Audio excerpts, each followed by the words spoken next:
Et coucou ici. Alors, je te remercie vraiment de me mettre à l'épreuve à travers cette question. Étant au chômage depuis un certain temps, je me demande si je vais trouver un emploi prochainement. Alors, et je m'excuse parce que je ne sais pas pourquoi ton message, ton email, il est passé au travers. Je l'ai vu tardivement. Donc j'ai rebousculé l'ordre de mes questions pour te faire passer le plus rapidement possible, étant donné que tu me l'as posé il y a déjà un petit peu de temps.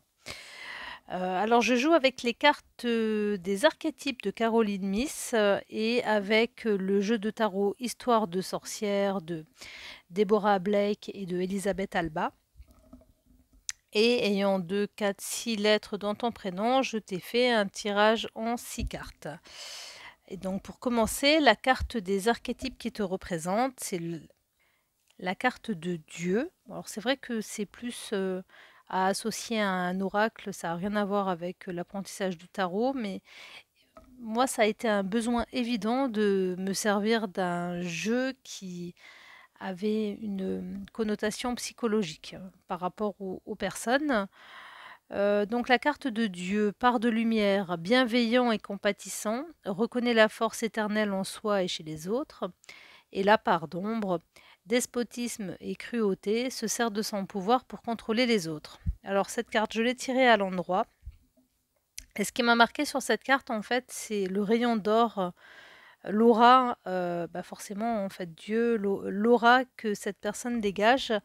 Alors, du coup, ma première question, est-ce que tu es une personne très éveillée spirituellement? Est-ce que tu parles à tes guides, tu ressens leurs énergies, tu vois l'aura des personnes peut-être? Est-ce qu'il n'y a pas quelque chose de, j'ai envie de dire merveilleux? Voilà, merveilleux. Cette carte, elle m'a fait penser à la carte de l'hiérophante de mon jeu de tarot. Je te la montre, c'est la carte du pape dans les jeux de tarot habituels.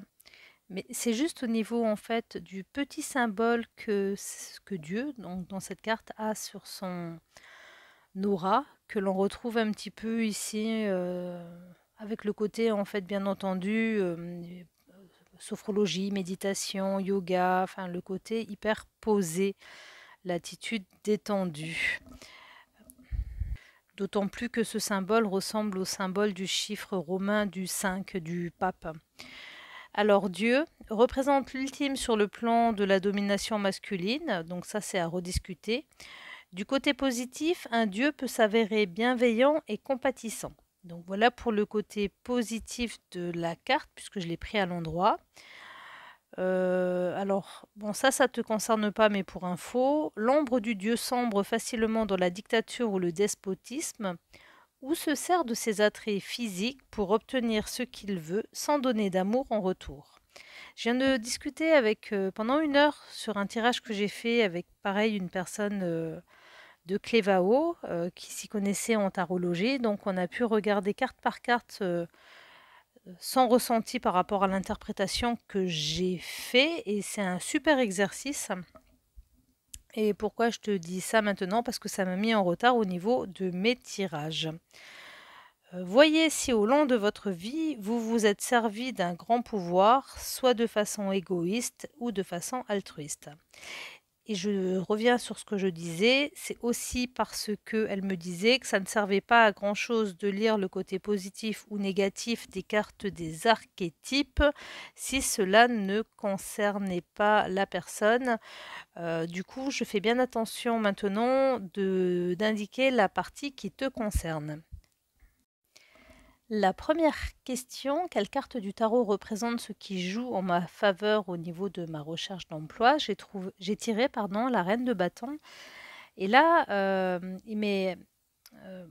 comment dire, alors, j'ai trouvé que cette carte, déjà la reine de bâton présente bien, elle est posée, élégante, et il y a un côté très maîtrise en fait. C'est pas n'importe qui peut comme ça dompter un dragon. Donc ça m'évoque une personne professionnelle, sûre d'elle, rayonnante. Alors on retrouve ici le côté rayonnant avec la baguette qui est ici. ce côté lumineux que l'on a en fait sur la personne qui est ici représente Dieu. Donc, côté alors sur un plan professionnel, je dirais que tu sais te mettre en avant, tu sais vendre tes qualités, tu sais également en fait, alors c'est le petit nuage de fumée au niveau de la gueule du dragon qui me dit en fait que tu sais faire passer tes entre guillemets défauts pour des qualités. Un côté très besogneux qui est ici représenté par le colibri qui est entre le dragon et la sorcière. Et tu es sur le point de te lancer parce que le dragon, là, il a les ailes déployées et il a l'air de vouloir prendre son envol. C'est vraiment magnifique ces cartes. À chaque fois qu'on les regarde, on voit des détails différents.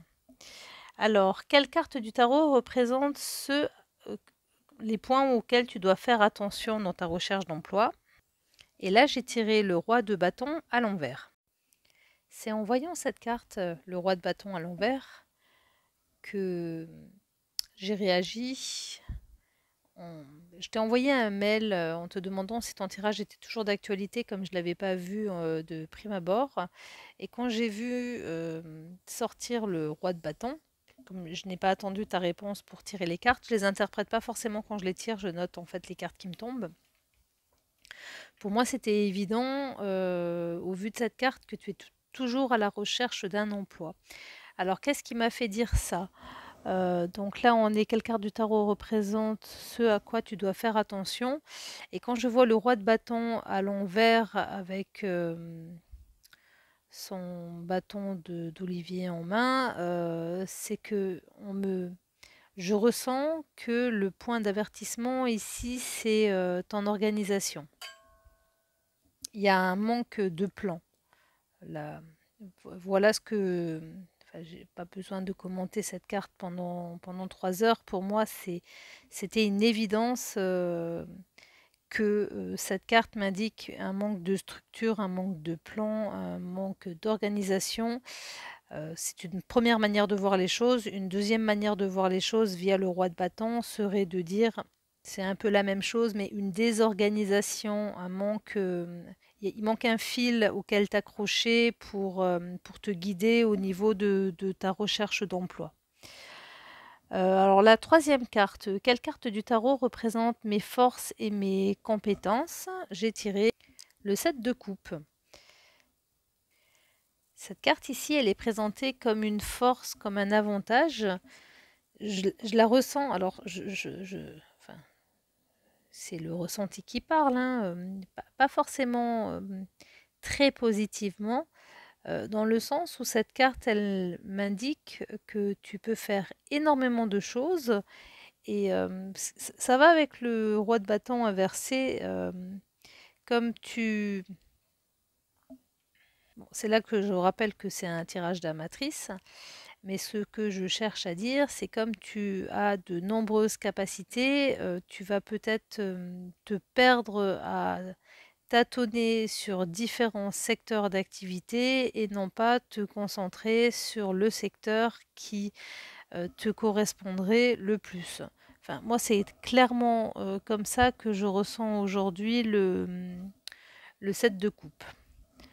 La quatrième carte, quelle carte du tarot? La quatrième carte, quelle carte du tarot représente le conseil du tarot? Et voici le 2 de denier.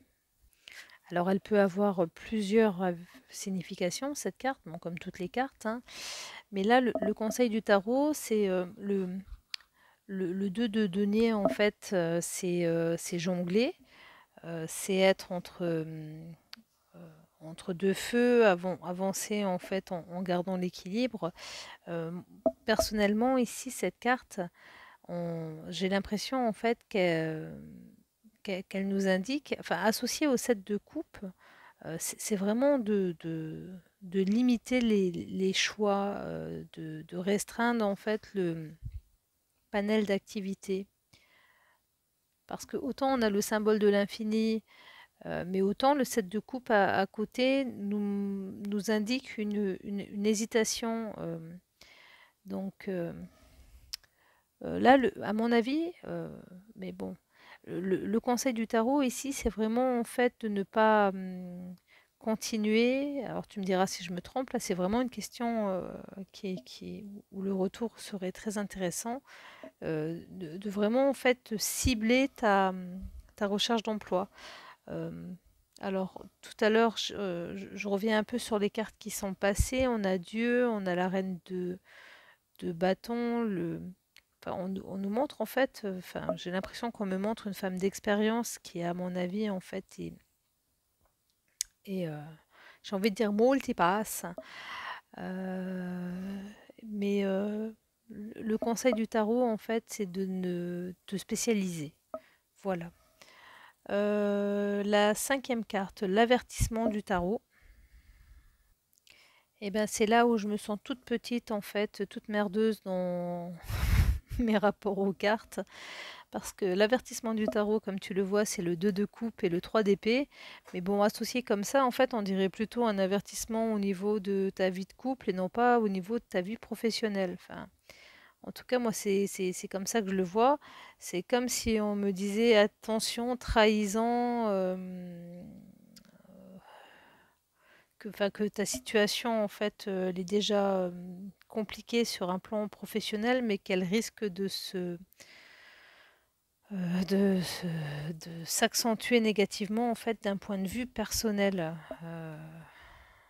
Alors si je la mets dans le bon sens, la carte ce sera peut-être mieux. Et puis si on essaye, enfin si j'essaye, c'est mon exercice, hein, euh, de mettre sur un plan tarologique, j'allais dire professionnel plutôt, un tirage qui a l'air d'être sentimental. Donc le 2 de coupe, 2 de coupe à l'endroit nous parle d'une vraie rencontre, donc peut-être en fait d'un vrai job. Mais le 3 d'épée à l'envers nous montre en fait un soulagement.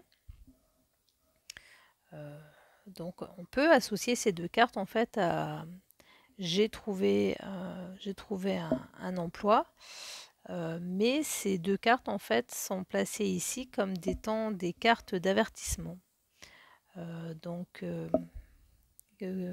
peut-être en fait un, un CDD qui ne va pas se transformer en CDI ou une période d'essai qui ne va pas se renouveler, mais une période en fait, une période professionnelle. Et pour la sixième carte, l'issue, la synthèse. Donc voici le fou inversé qui nous indique ici un immobilisme. Alors est-ce que l'immobilisme vient d'une trop grande prudence et de pourtant je repensais à la carte de Dieu et pour moi c'était quelque part acquis que en ayant en fait une si belle âme, un si beau cœur, on pouvait que avoir une énorme intuition. Mais bon, là le tirage m'indique enfin, on a vu avec les deux cartes précédentes, le 2 de denier et le 3 d'épée, j'ai vu en fait une activité professionnelle, mais à mon interprétation, donc une amatrice qui n'y connaît pas grand-chose, celle-ci sera de courte durée. Alors j'ai retiré une carte des archétypes qui te représente après avoir vu ce tirage. On ne sait-on jamais en fait si un fil de celui-ci peut te conseiller, te guider, t'apporter un plus. Et c'est très troublant, c'est la première fois que cela m'arrive, c'est que j'ai à nouveau tiré la carte de Dieu. C'est la... Donc, il fallait peut-être pas que je le fasse, ce tirage, j'avais pas vu la question, j'ai jamais fait autant de montage vidéo parce que à chaque fois je suis interrompue, donc c'est une leçon privée à chaque fois. Tu me diras en fait si j'aurais dû m'abstenir ou pas. Si c'est comme si le conseil que je te donnais, enfin, je fais ça dans le but d'apprendre et dans le but d'aider, hein, c'est autant en fait, c'est comme un acte commercial, il faut que les deux parties soient gagnantes, que l'acheteur soit content, que le vendeur soit content. Là, c'est alors, j'ai une autre expression qui me vient, elle est beaucoup moins poétique. C'est comme si ce tirage, en fait, ça t'en avait fait bouger une sans toucher l'autre. Bon, enfin bref, c'est dit avec humour. Et ce qui était aussi troublant, c'est que du coup, j'ai retiré une carte. Enfin, j'ai pas retiré parce que je l'avais pas fait au départ pour rester dans les 6 questions par rapport au prénom. J'ai tiré une carte de Histoire de tarot pour voir quelle est la sorcière qui te représente après avoir vu ce tirage. Et j'ai tiré le 7 de coupe. Euh, donc, on en est exactement au même point, avec autant d'incertitudes et de beaucoup de choix et des hésitations. Alors, c'était peut-être pas la bonne question que tu devais me poser. Enfin, j'ai tiré cette carte et en fait, elle m'a sauté des mains dès que j'ai pris le paquet de cartes dès que j'ai pris mon jeu pour le battre. J'avais pas du tout battu, j'avais juste rassemblé les cartes et je me suis dit, bon, on va remélanger les cartes. Et comme ça m'arrive assez régulièrement, donc je remercie la lumière, Jésus, mes guides et toutes les personnes qui, enfin pas, c'est pas des personnes, mais bon, toutes les énergies qui m'accompagnent. Elle est retombée quand j'ai battu mes cartes. Donc c'est vraiment en fait cette carte qui est significative dans ce tirage. Je te laisse me faire un retour et je te souhaite une belle continuation.